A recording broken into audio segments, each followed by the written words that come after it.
Yaralar beni halayıklar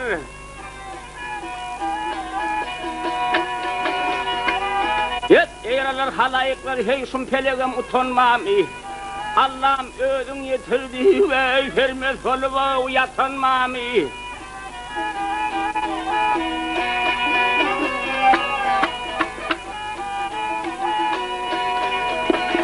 hem at gerek, hem zat gerek, huşur gerek, zekat gerek, iman gerek, zürriyat gerek, vay altağacı birden o satanmami.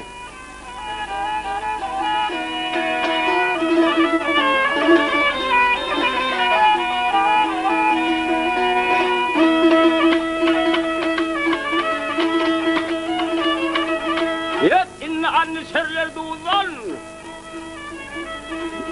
hararlara uyansın sözlerin, kim okulun kimse gizini, vay hey armansızı ötünmami.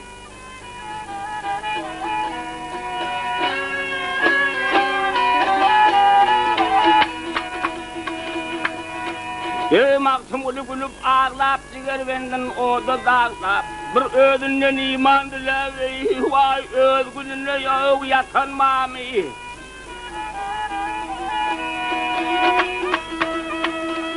Hım heli havra